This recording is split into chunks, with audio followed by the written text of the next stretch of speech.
السلام علیکم ورحمۃ اللہ وبرکاتہ۔ 4 روز سے گھر میں بھوک سے بچے بلک رہے تھے۔ میرا شوہر زخمی ہو کر اسپتال میں پڑا تھا اور سب دیور کھاتے پیتے تھے مگر کسی نے مدد نہ کی۔ پچھلی گلی میں نیاز بٹ رہی تھی اور ہم لوگ نیاز نہیں کھاتے تھے، مگر اپنے بچوں کی طرف دیکھ کر میں سر پر چادر اوڑھی اور چپ چاپ جا کر لائن میں کھڑی ہو گئی۔ جیسے ہی میرا نمبر آیا ایک عورت کی نظر میرے چہرے پر پڑ گئی۔ میں گھبرا کر وہاں سے بھاگ نکلی۔ اپنے گھر کا دروازہ بند کر کے میں جیسے ہی مڑی، زور زور سے دروازہ بجنے لگا۔ جب دروازہ کھولا تو میرا نام تحریم ہے اور میرا تعلق ایک ایسے گھرانے سے ہے جہاں ہر روز کی ابتدا دعا سے اور ہر رات کی بندش ایک امید پر ہوتی تھی۔ ہم لوگ بہت زیادہ غریب تھے لیکن دلوں میں محبت اور صبر کی دولت تھی۔ میرا شوہر محنت مزدوری کرتا 3 بچوں کے ساتھ زندگی کی گاڑی کو کس طرح دھکیل رہا تھا۔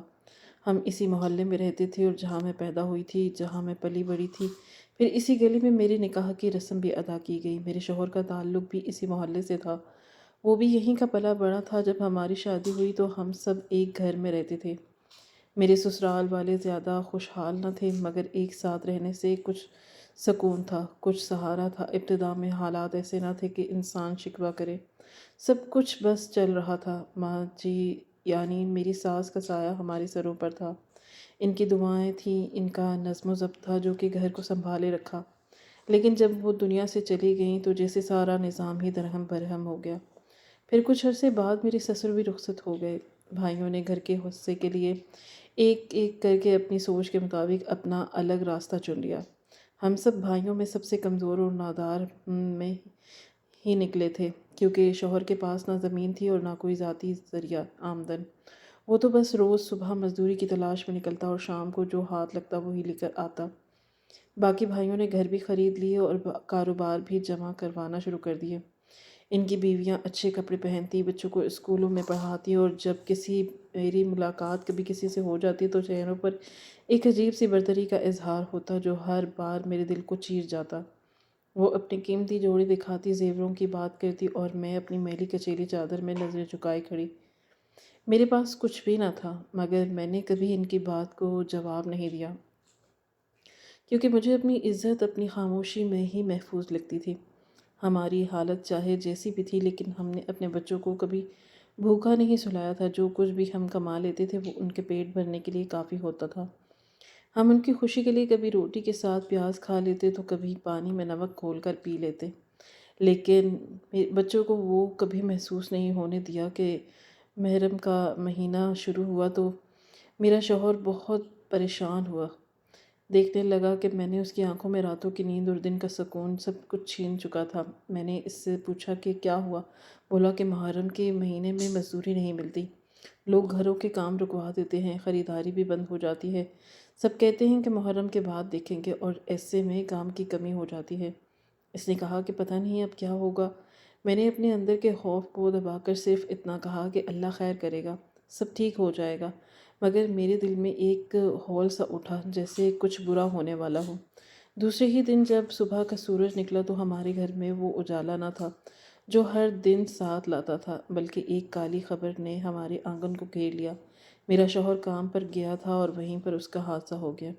اس کا کام اینٹوں کے بھٹے پر تھا اور وہیں وہ ایک اونچے ڈھیر سے نیچے گر گیا۔ جسم کا نچلا حصہ سن ہو گیا۔ جب اطلاع ملی تو میرے ہاتھوں سے برتن گر گئے۔ میں بچوں کے روتے ہوئے چہروں کو سنبھالتی جیسے بے ہوش ہو گئی۔ ہمیں وہاں پہنچنے میں دیر نہیں لگی لیکن وہ منظر میری آنکھوں کے سامنے قید ہو گیا۔ اس کا چہرہ زرد پڑ چکا تھا اور ہونٹوں پر پیاس تھی اور آنکھوں میں دکھ میں لپٹی معافی۔ ہمارے پاس علاج کے پیسے تو دور کی بات، ہم ٹیکسی کا کرایہ بھی مشکل سے ادا کر سکتے تھے۔ شکر ہوا کہ بھٹے کے مالک نے کچھ انسانیت دکھائی۔ اس نے کہا کہ چونکہ یہ حادثہ میری کام کی جگہ پر ہوا ہے تو علاج کا خرچ میں اٹھاؤں گا۔ مگر یہ بات سن کر جو ذرا سا اطمینان ہوا تھا وہ اس وقت ختم ہو گیا جب پتہ چلا کہ وہ اسے صرف سرکاری ہسپتال لے کر گیا ہے، وہاں جہاں دوائی بھی مانگ کر دی جاتی ہے، جہاں ایک بیڈ پر 3 مریض ہوتے ہیں، جہاں نرسیں سوال زیادہ کرتی ہیں، مرہم پٹی کم کرتی ہیں۔ میں دروازے کے باہر بیٹھی تھی کہ اندر میرے شوہر کی ہڈیوں میں ٹھنڈا اتر آئی اور میں ہر لمحہ خود سے یہ سوال کر رہی تھی کہ کیا میں اس کے لیے کچھ کر سکتی ہوں؟ کیا میں اسے اس حال میں دیکھنے کے لیے پیدا ہوئی تھی یا پھر مجھے اس کے درد کا بوجھ اٹھانے کے لیے کوئی سہارا نہ ملے، مگر میرا شوہر بستر پر لیٹا تھا، اس کا جسم زخموں سے چور تھا، اس کی آواز اتنی مدھم تھی کہ سننے کے لیے کان جھکانے پڑتے تھے۔ ڈاکٹر نے صاف کہا تھا کہ اسے کم از کم 15 سے 20 دن تو ہسپتال میں گزارنے ہی پڑیں گے، اور اگر اس کی حالت بہتر ہوئی تو تب ہی چھٹی دی جائے گی اور گھر جا کر بھی مکمل آرام کرنا ہوگا۔ میرے لیے یہ خبر کسی بجلی سے کم نہ تھی، لیکن میں نے خود کو سنبھالا اور اپنے شوہر کو ہمت دینے لگی کہ اس سے کچھ نہ کہا۔ وہ میری طرف دیکھ کر آہستہ سے بولا کہ اتنے دن تک تم گزارا کیسے کرو گی؟ میں نے دل پر پتھر رکھ کر جھوٹ بول دیا۔ میں نے کہا کہ آپ کے چھوٹے بھائی آئے تھے، انہوں نے کچھ پیسے دے دیے۔ وہ بولا وہ تو مجھ سے ملنے بھی نہیں آیا، تمہیں کیسے پیسے دے دیے؟ میں نے کہا کہ کہہ رہا تھا کہ جلدی میں ہوں، اس لیے بس ہتھیلی پر کچھ پیسے رکھ کر چلا گیا، اور یہ بھی کہہ رہا تھا کہ جلدی ہی ملنے آؤں گا۔ میرے شوہر کے چہرے پر شک کی جھلک آئی، پتہ نہیں کیوں اسے میری بات پر یقین نہیں آیا۔ اس نے گہری سانس لی اور کہا کہ اگر ایسا ہے تو اچھی بات ہے، تم اپنا اور بچوں کا خیال رکھنا، لیکن بار بار ہسپتال مت آنا۔ یہاں تم ہر وقت کھڑی رہتی ہو، لوگ آتے جاتے تمہیں دیکھتے ہیں، مجھے اچھا نہیں لگتا۔ تم جانتی ہو ہم عزت دار لوگ ہیں، بچوں کو بھی اسپتال میں کتنی دیر تک لے کر بیٹھو گی؟ 3 چھوٹے بچے ہیں، بیمار ہو جائیں گے۔ میں نے کہا کہ آپ کا خیال کون رکھے گا؟ تو وہ بولے کہ یہاں بہت لوگ ہیں میرا خیال رکھنے والے، تم اپنے گھر میں عزت سے بیٹھو، میں ٹھیک ہو کر آ جاؤں گا، کبھی کبھار ملنے آ جایا کرو۔ اس وقت میرے دل میں جیسے کسی نے چھری چلا دی ہو۔ میں کیسے اپنے شوہر کو تنہا چھوڑ کر جا سکتی تھی؟ لیکن اس کی بات میں سچائی تھی۔ ہسپتال کا ماحول واقعی ایسا تھا کہ وہ ہر وقت وہاں بیٹھنا ممکن نہ تھا۔ وہاں نہ جانے کون کون آتا تھا، کسی نیت سے آتا تھا اور کیسے آتا تھا کچھ پتہ نہیں چلتا۔ کچھ لوگ مشکوک لگتے، کچھ ہمدرد بن کر گھورتے تھے، کچھ آوازیں سنائی دیتی جن سے دل دہل جاتا۔ میں اپنے بچوں کو سنبھالتی، ان کو چھپاتی، خود بھی سہم کر ایک کونے میں بیٹھ جاتی۔ آخرکار میں گھر واپس آ گئی۔ میرے پاس کچھ بھی نہیں تھا، کھانے کو کچھ نہیں تھا، جیب میں 1 روپیہ بھی نہیں تھا۔ میں نے اپنی پرانی چیزوں میں سے وہ چیزیں نکالی جو استعمال کی تھیں لیکن ان کے بغیر گزارا ہو سکتا تھا، جیسے کچھ برتن یا پرانی کتابیں۔ انہیں میں نے گلی کے کباڑ والے کو دے دیا۔ اس نے تھوڑے سے پیسے دے دیے جن سے میرے بچوں کے لیے کچھ کھانے کا سامان لیا اور ان کے پیٹ میں کچھ ڈال سکی۔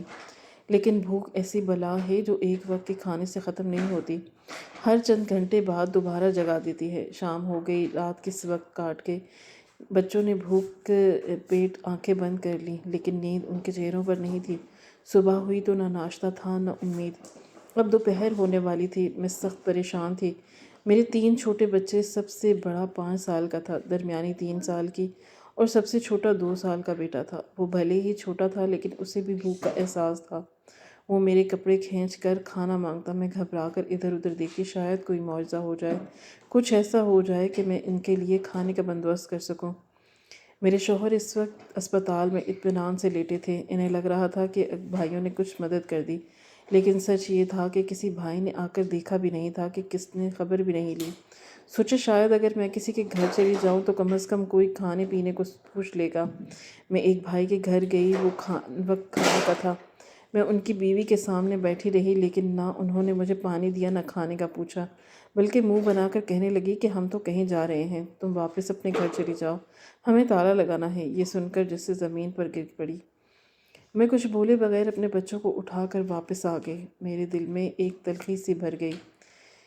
تھوڑی دیر بعد ایک بچی ہمارے دروازے پر آئی، کہنے لگی کہ آپ کے گھر میں چینی ہے؟ میں نے کہا کہ بیٹا کچھ بھی نہیں ہے، اگر ہوتی تو ضرور دے دیتی۔ اس نے معصومیت سے سر ہلایا جانے لگی۔ اتنے میں ساتھ والی گلی سے دوسری لڑکی کی آواز آئی۔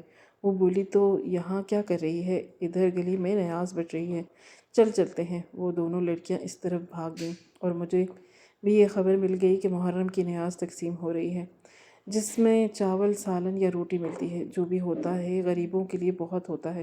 اس لمحے مجھے لگا کہ شاید اللہ نے میرے لیے کوئی راستہ نکالا، مجھے وہاں جانا ہے، شاید میرے بچوں کی بھوک ختم ہو جائے۔ جب میں اس نیت سے گھر سے نکلی بچوں کے لیے کچھ کھانے لے آؤں تو راستے میں ایک ایسی بات نے مجھے روک دیا کہ جسے میں نے برسوں سے دل میں سنبھال رکھا تھا۔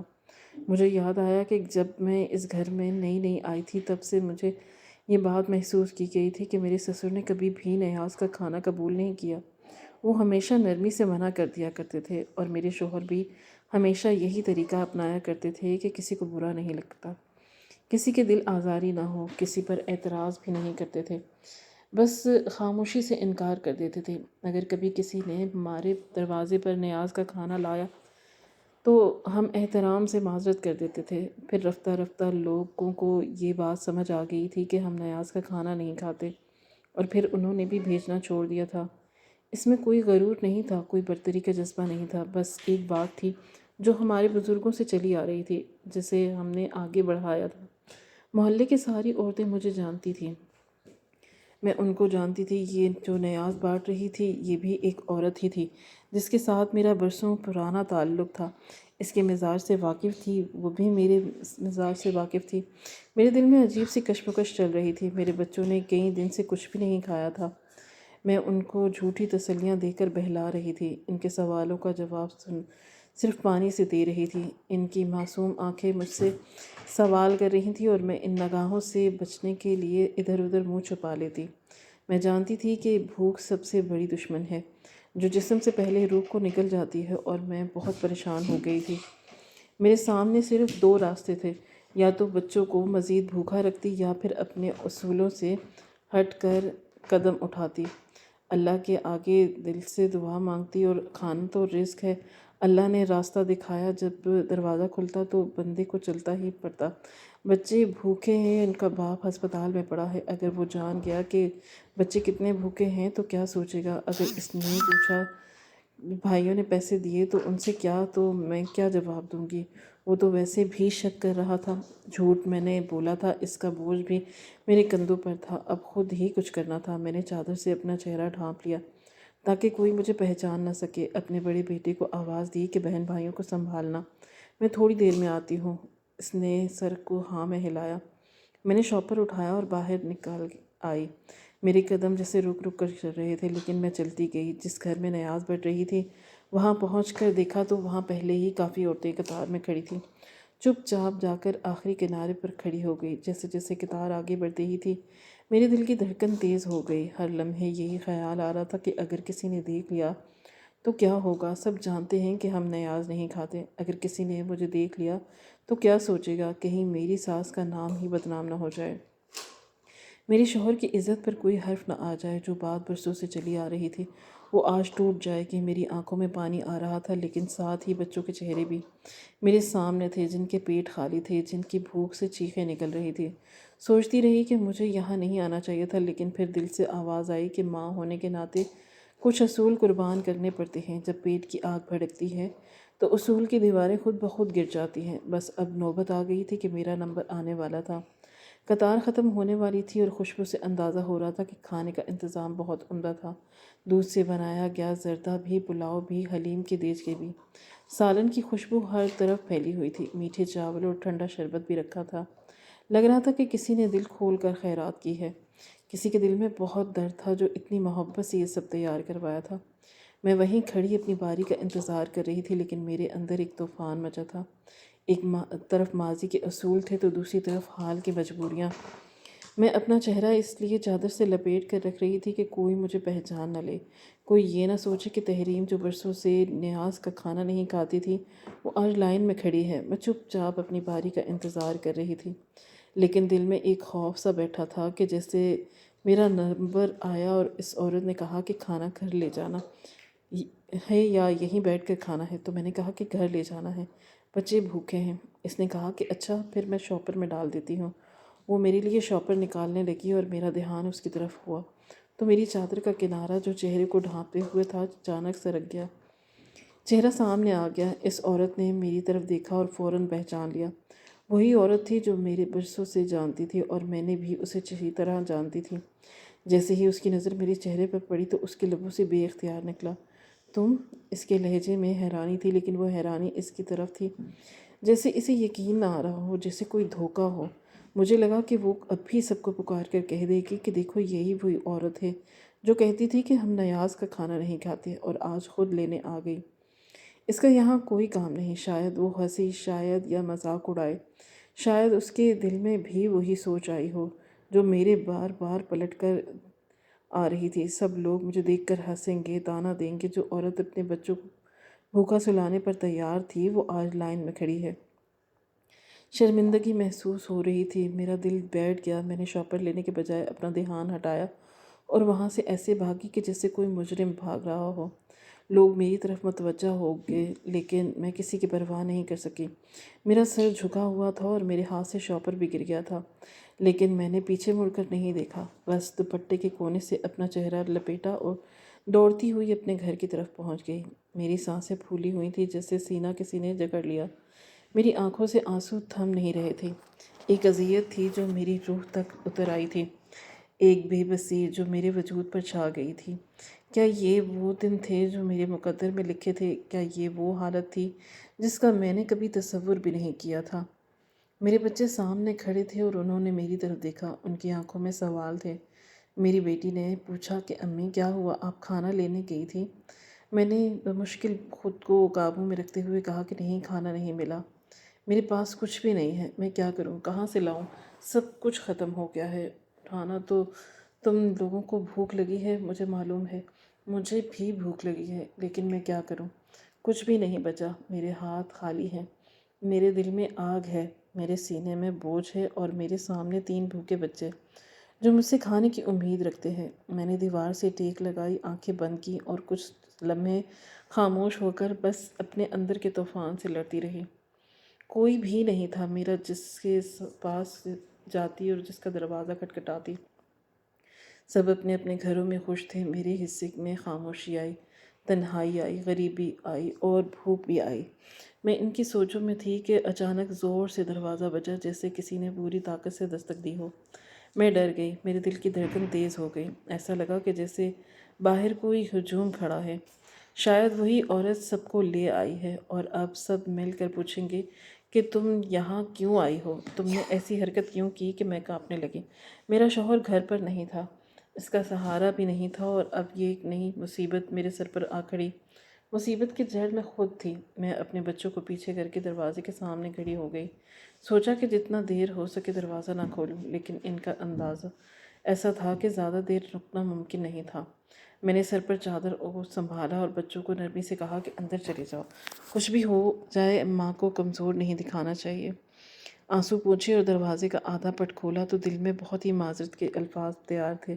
میں بولنے ہی لگی تھی کہ دیکھیں میں معذرت چاہتی ہوں، لیکن سامنے کا منظر دیکھ کر میری زبان رک گئی، میری آنکھیں حیرت سے پھیل گئیں اور دل جیسے ایک لمحے کو دھڑکنا بھول گیا۔ وہی عورت میرے سامنے کھڑی تھی جس نے مجھے وہاں پہچان لیا تھا، اس کے ساتھ 2-3 اور عورتیں تھیں اور پیچھے ایک مرد بھی کھڑا تھا، اس کے ہاتھ میں کوئی بھاری چیز تھی۔ وہ سب بہت سنجیدہ چہرے کے ساتھ کھڑے تھے۔ ابھی بول بھی نہ سکی تھی کہ وہ عورت نرمی سے بولی، تحریم ہم اندر آ جائیں، اجازت ہے تمہاری؟ میں دھیرے سے سر ہلایا اور کہا کہ آ جائیں، تو وہ اندر آ گئیں۔ جیسے ہی اندر داخل ہوئیں اس سب نے اپنے ہاتھوں میں کچھ اٹھایا ہوا تھا، آہستہ آہستہ بڑی چارپائی پر بیٹھ گئیں، شروع ہو گئی۔ ایک بڑا سا دیچکا جو چاولوں سے بھرا ہوا تھا، ایک دوسرے میں برتن میٹھے چاول رکھے تھے، ایک برتن میں کھیر اور 5 کلو کے شربت کی بوتل بھی تھی جس میں خوشبودار گلابی شربت تھا۔ میں حیرت میں گم کھڑی تھی، ابھی کچھ بولنے کا حوصلہ بھی نہیں تھا۔ بچے بھوک کی خوشبو سونگھ کر خود باہر آ گئے۔ جیسے ہی کھانے کو دیکھا تو لپک کر چارپائی کے قریب پہنچ گئے اور کھانے میں مصروف ہو گئے۔ ان کے ہاتھوں کی رفتار سے اندازہ ہو رہا تھا کہ ان کے پیٹ کتنے دن سے خالی ہیں۔ بچے بغیر کسی بات کے جلدی جلدی کھا رہے تھے اور میں کھڑی ان کے چہرے دیکھ رہی تھی۔ ان عورتوں میں سے ایک نے اب بچوں کو یوں کھاتے دیکھا تو میری طرف دیکھا اور کہا کہ تحریم یہ سب کیا ہے، اتنے برے حالات تھے اور تم نے کسی کو کچھ بتایا بھی نہیں۔ میں نے سر جھکا لیا، آواز میرے گلے میں اٹک گئی۔ پھر بمشکل کہا کہ کسی منہ سے بتاتی، کس کے آگے ہاتھ پھیلاتی، اگر تم وہاں پر کھڑی رہتی، ہم نے تمہیں کوئی منع کرنا تھا، ہم پر نیاز بانٹ رہے تھے، بھوکوں کے لیے ہی تو بانٹ رہے تھے، تم تو ویسے بھاگ گئی، ہم لوگ سمجھے کہ ضرور کوئی بات ہے، اگر تم بتا دیتی تو کیا تھا، انسان ہیں، ہمارے بھی بچے ہیں، تمہارے بھی بچے ہیں، ہم بچپن سے ایک دوسرے کو جانتے ہیں، کیا ہم سب بچپن میں ایک ساتھ نہیں کھیلے، کیا ہم سب ایک دوسرے کے دکھ سکھ نہیں جانتے؟ میں نے دھیرے سے سر ہلایا اور کہنے لگی کہ پھر تم نے ہمیں پرایا کیوں سمجھا؟ ہم سب ایک خدا کو ماننے والے ہیں، ہم سب اس محلے میں ایک دوسرے کے اپنے ہیں، تم بہتر ہو، تمہیں بتانا چاہیے تھا، تم نے کیوں اکیلے اتنی بڑی مصیبت اٹھائی؟ میں لفظوں میں نہیں سمجھا سکتی تھی کہ میرے اندر کیسے طوفان برپا ہے۔ ان کا شکریہ ادا کیا۔ اس نے نرمی سے کہا کہ اگر آئندہ کبھی بھی کسی چیز کی ضرورت ہو تو بغیر جھجک ہمیں بتانا، ہم سب تمہارے ساتھ ہیں۔ میرا شوہر اسپتال ہے اور میں نے کہا کہ ہمیں پتہ ہے، ہم اس کو بھی دیکھنے کے لیے جائیں گے، جو ہو سکے گا کریں گے۔ جاتے جاتے اس نے میری ہتھیلی پر ایک لفافہ رکھا، میں نے ہچکچاتے ہوئے سر جھکا لیا، بتایا کہ میں نے ان کا شکریہ ادا کیا۔ وہ سب چلے گئے، بچے پیٹ بھر کے کھا چکے تھے اور اب ان کے چہروں پر سکون تھا، جیسے کوئی تکلیف مٹ گئی ہو۔ وہ سکون کی نیند سو گئے اور میں نے بھی کچھ کھایا، دل کو تسلی ہوئی۔ شام ہوئی تو کھانے میں سے کچھ صاف برتن میں ڈال کر اپنے شوہر کے لیے گئی۔ جب اسپتال پہنچی تو اس کے سامنے سب کچھ رکھ لیا، اسے ساری بات بتائی۔ میں نے یہ بھی اعتراف کیا کہ میں نے اس سے جھوٹ بولا تھا، اس کے بھائی نے پیسے دیے جبکہ اصل میں کسی نے بھی کچھ نہیں دیا۔ وہ خاموشی سے میری بات سنتے رہے، پھر آہستہ سے مسکرا کر بولا کہ کوئی بات نہیں، انہوں نے مدد نہیں کی تو کیا ہوا، اللہ نے تو مدد کر دی نا۔ میں نے کہا کہ بے شک یہ اللہ ہی کی مدد ہے۔ میں نے جب وہ لفافہ کھولا تو اندر 10,000 روپے تھے۔ میرے ہاتھ کانپنے لگے۔ میں نے ان میں سے کچھ پیسے شوہر کے پاس رکھوائے اور باقی اپنے پاس رکھ لیے۔ شوہر نے کہا کہ بس تم پاس رکھو، میں ایک ہفتے میں گھر آ جاؤں گا۔ میں نے سر ہلایا اور دل سے اللہ کا شکر ادا کیا۔ میں ایک عجیب سا نور تھا، دل میں سکون تھا، اور اس دن مجھے اس بات کا مکمل یقین ہو گیا کہ سب سے بڑا رشتہ انسان کا انسانیت سے ہے۔ جس دل میں انسانیت ہوتی ہے وہی دل سب سے خوبصورت ہوتا ہے۔ اس عورت کا نام امارہ تھا اور اس نے بہت مدد بھی کی تھی۔ میرے گھر میں ایک سلائی مشین پڑی ہے، جو اگر تمہیں کپڑے سینے آتے ہیں تو تم لے جاؤ اور میں تمہیں کپڑے سینے کے لیے بھی کام دوں گی۔ میں نے کہا کہ ہاں، کپڑے سینے آتے ہیں۔ اس میں مشین مجھے دیتی اور میں گھر میں کپڑے بھی سینے لگی۔ اب کم سے کم گھر میں روزانہ کا کھانا بن جاتا تھا۔ 7 سے 8 دن گزرے تو شوہر بھی اسپتال سے واپس گھر آ گیا۔ ابھی بھی وہ مکمل صحت یاب نہیں تھے، آرام کی ضرورت تھی۔ میں نے اپنے شوہر کا بہت خیال رکھا۔ میں صبح اٹھتی سب سے پہلے اس کے لیے گرم پانی کرتی اور 2 وقت یہ کھانے پینے کی خیال بھی رکھتی اور بچوں کو بھی سنبھالتی۔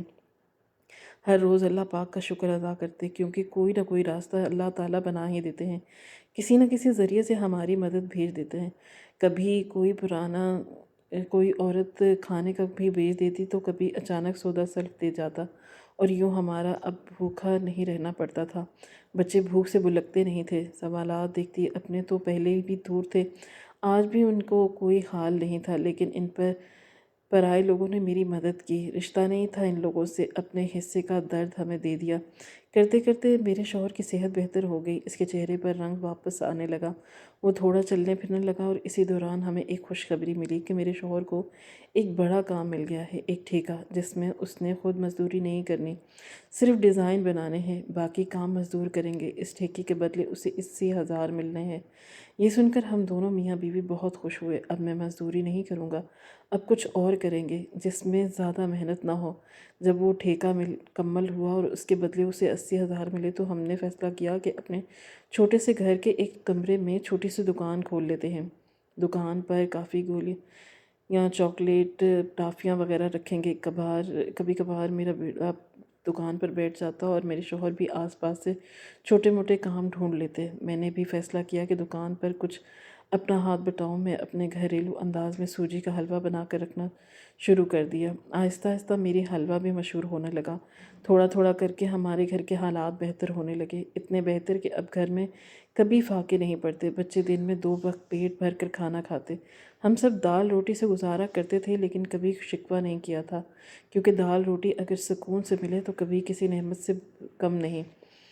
اب سیکھ لیا تھا کہ پیٹ کو بھرا جاتا ہے، زبان کے ذائقے کو نہیں۔ خوشی اس میں تھی کہ سب کے پیٹ بھر جاتے۔ کہتے ہیں جو نصیب میں لکھا ہو وہ ضرور ملتا ہے، اور دانے دانے پر لکھا ہوتا ہے کھانے والے کا نام، اور یہ بات ثابت بھی ہو گئی۔ بہت کچھ کھویا اور بہت کچھ برداشت کیا، لیکن کبھی کسی کا دل نہیں دکھایا۔ آخرکار اللہ نے ہماری مدد کا صلہ دے دیا اور ہماری دعاؤں کو جواب بھی دے دیا۔ آج بھی ہم امیر نہیں، لیکن شکر ہے گزارا اچھا ہو جاتا ہے، لیکن دل میں سکون ہے، چہروں پہ مسکراہٹ، بچوں کی ہنسی ہے، اور یہی تو زندگی کا اصل سکون ہے۔ جیسا بھی وقت ہو، انسان کو ہار نہیں ماننی چاہیے۔ صبر کا پھل ہمیشہ ملتا ہے، اور جب آپ خود کسی کے لیے آسانی سبب بنتے ہیں تو اللہ آپ کے لیے کئی دروازے کھول دیتا ہے، کیونکہ انسان کا سب سے بڑا رشتہ انسانیت ہوتا ہے۔ یہی میری کہانی تھی اور یہی میرا سچ تھا، یہی میرا سبق کہ کبھی کسی کو کمزور مت سمجھو، اور جب وقت تمہیں آزمائے تو یقین رکھو کہ وہ رب تمہیں سنوارنے والا ہے، نہ کہ برباد کرنے والا۔ اپنی زندگی سے کوئی شکوہ نہیں کرے، لیکن یہ بات ہمیشہ دل میں رہے کہ اپنوں کے پاس سب کچھ تھا، کھاتے پیتے تھے، اگر چاہتے تو میرا اور میرے بچوں کا خرچہ اٹھا سکتے تھے، لیکن کچھ کے لیے لیکن وہ رشتہ دل سے جڑتا ہے، وہی سب سے قیمتی ہوتا ہے۔ انسانیت ایک ایسا احساس ہے جو رنگ، نسل، مذہب اور زبان سے بالا تر ہے۔ انسانیت وہ جذبہ ہے کہ کسی کے درد کو اپنا درد سمجھنے کی طاقت دیتا ہے، جو کسی بھوکے کو کھانا کھلانے سے سکون پاتا ہے، جو کسی اجنبی کے آنسو دیکھ کر آنکھیں نم کر دیتا ہے۔ اور دوست وہ ہوتے ہیں جو رشتوں کے نام کے محتاج نہیں ہوتے، آپ کے لفظوں سے نہیں، آپ کے حالات سے واقف ہوتے ہیں۔ وہ وقت کے ساتھ ساتھ نہیں بدلتے، بلکہ وقت کے بدلے میں آپ کے ساتھ بدل جاتے ہیں۔ جس انسان کے دل میں انسانیت اور جس زندگی میں ایک سچا دوست ہو، سمجھو کہ وہ شخص دنیا کا امیر ترین انسان ہے، کیونکہ نہ انسانیت بکتی ہے اور نہ دوستی۔